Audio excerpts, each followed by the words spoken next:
Xavier Hofer, le gouvernement a acté la dissolution du mouvement Les Loups Gris, ce mouvement de radicaux turcs très présent évidemment sur le sol turc, mais aussi sur les différents pays européens, là où il y a la diaspora turque. Est-ce que concrètement c'est une bonne décision de dissoudre les Loups Gris? Est-ce que surtout cette dissolution va être effective physiquement?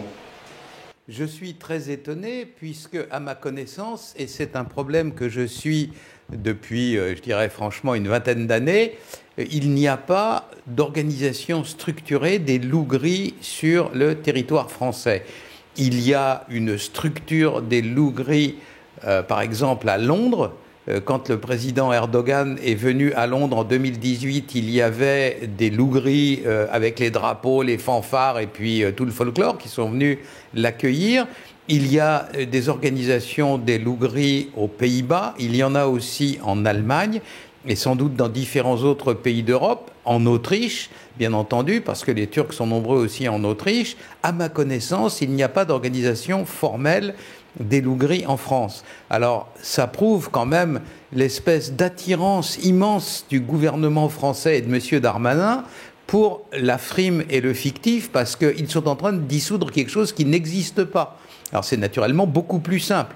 On pourrait aussi, comme ça, dissoudre en France des associations de martiens ou d'originaires de la galaxie d'Arcturus. Ça aurait un effet à peu près équivalent. Donc les loups gris ne sont pas des enfants de cœur. C'est une espèce d'organisation paramilitaire associée de plus ou moins près à un parti légal en Turquie qui s'appelle le Parti de l'Alliance nationale. C'est un parti pantouranien, c'est-à-dire qu'il souhaite, il veut, il se bat, il milite pour la réunion de tous les Turcs dans un immense Turkestan qui irait d'Istanbul au fin fond de l'Asie centrale, et il a une vision des choses assez radicale, dirons-nous, mais surtout la raison pour laquelle ce parti et ce groupe sont dangereux, c'est dans la décennie 1980-90. Il y avait une sorte de guerre civile en Turquie avec des groupes terroristes du style Brigade Rouge, qui s'appelaient Devsol ou Devyol, etc., qui étaient des groupes extrêmement dangereux, c'est-à-dire les Brigades Rouges à la puissance 10, et la gendarmerie et les services de police turcs n'arrivant pas à faire revenir le calme dans les universités d'où ils étaient absents, dans laquelle ils n'avaient pas de source et pas de moyens d'infiltrer, ont recruté des loups gris pour aller semer la perturbation et après ça même semer la mort, parce qu'il y a eu des fusillades entre les loups gris et les militants marxistes-léninistes, ce qui a été à l'origine, ce qui a permis le coup d'État en Turquie de 1980. Alors, par la suite, les services turcs et notamment le service de renseignement de la gendarmerie nationale turque ont pris l'habitude de se servir des jeunes, des loups gris pour les basses besognes, pour aller tuer des militants arméniens anti-turcs, pour aller tuer des militants du PKK. Et pour ce faire, ils ont donné à ces jeunes militants des laissez-passer, des sauf-conduits, des fausses cartes d'identité, des faux passeports. Et ces jeunes militants se sont rendus compte avec émerveillement qu'avec ces sauf-conduits, ces laissez-passer et ces faux passeports, ils pouvaient faire circuler n'importe quelle quantité d'héroïne, de cocaïne, de drogue, d'armes, etc. Et ils ont basculé dans le crime organisé, et c'est pourquoi vous avez cette espèce d'hybridation entre un idéal politique et cette capacité d'agir dans le monde du gangstérisme qui les rend très dangereux. Aujourd'hui, les principaux chefs de la mafia turque, Alaaddin Çakıcı d'une part et Sedat Peker de l'autre, sont d'anciens loups gris. Voilà, ça donne une idée de la dangerosité. Alors, qu'on les dissolve, je veux bien, mais s'ils existent, quoi. En France, ils n'existent pas vraiment.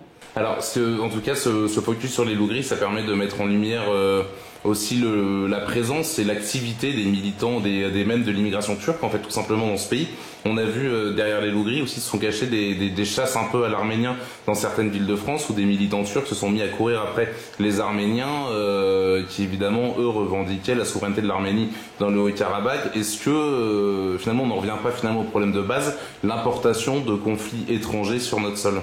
Alors un expert turc de premier plan de l'immigration turque en Europe estime qu'entre les Turcs musulmans sunnites, les Turcs alévis, les Turcs chrétiens. Il y en a, notamment dans la zone de la Moldavie, etc., qui sont, eux, restés chrétiens. Et tout, il y a en France à peu près un demi-million de Turcs. C'est quand même beaucoup.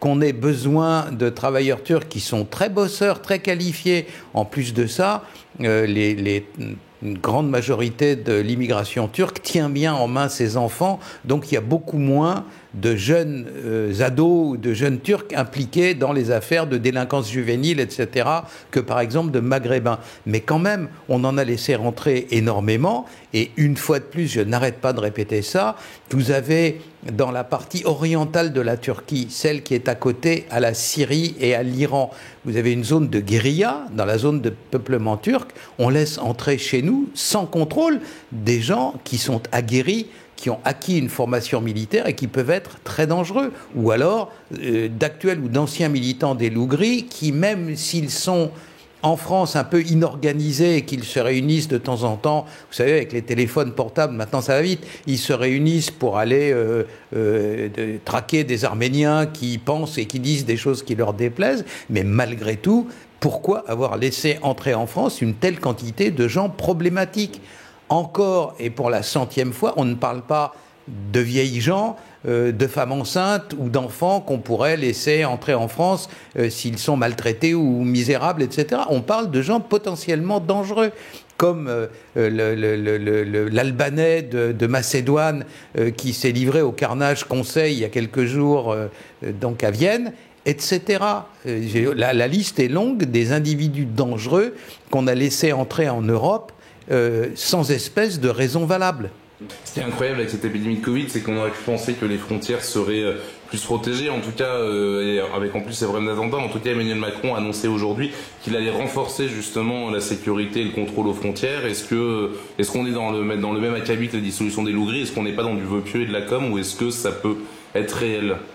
Depuis le 19e siècle, où un spécialiste du droit avait énoncé ce dicton qui est devenu familier à tous les Français, gouverner c'est prévoir, eh bien le gouvernement français, depuis l'arrivée de M. Macron, qui connaît pas bien les problèmes du régalien, fait le contraire. On a constamment la politique du chien crevé au fil de l'eau. J'entends que, alors voilà, des petits voyous dans les banlieues tirent à tir tendu des mortiers sur la police, on interdit les mortiers. Alors qu'est-ce qui se passera quand ils taperont sur les policiers à coups de bâton? On interdira les bâtons aussi. Voilà, après quoi, je sais plus trop quoi, alors maintenant il y a des Loups-Gris, eh ben, on dissout les Loups-Gris, et puis après ça, on se rend compte que les gens passent à peu près impunément à travers nos frontières, comme à travers les trous d'une meule de gruyère, et là, on va renforcer le contrôle aux frontières. À chaque fois, il y a un drame, et à la suite, le gouvernement trouve que c'est une bonne idée de corriger ce qui vient de se passer. On ne paye pas un gouvernement, quel qu'il soit, pour corriger a posteriori, après une longue liste de drames, on le paye pour prévoir, pour anticiper et pour éviter, en gros, les bains de sang sur les territoires français. Il semble que le gouvernement français, à l'heure actuelle, soit pas très, en mesure de prévoir et donc de gouverner sainement. Oui, pour conclure, en fait, que ce soit le Covid ou l'immigration, on a un État, un gouvernement sans stratégie, quoi, qui gouverne et qui pilote à vue, en fait. Il réagit a posteriori.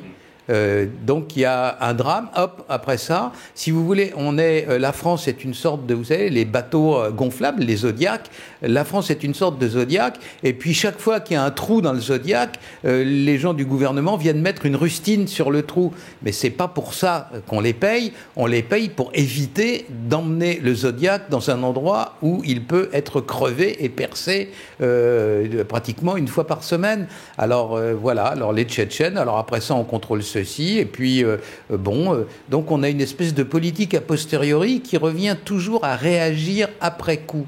Le rôle d'un gouvernement, c'est simple, là aussi je le répète souvent, le rôle d'un État-nation a été défini une fois pour toutes par Raymond Aron, sa définition est simple et elle est lumineuse, respecter à l'extérieur, en paix à l'intérieur. Vu la manière dont M. Erdogan vitupère M. Macron, il semble que le respect soit pas immense, et vu ce qui se passe à l'intérieur de la France, il semble qu'on soit pas non plus vraiment en paix. Eh bien, ça s'appelle deux échecs.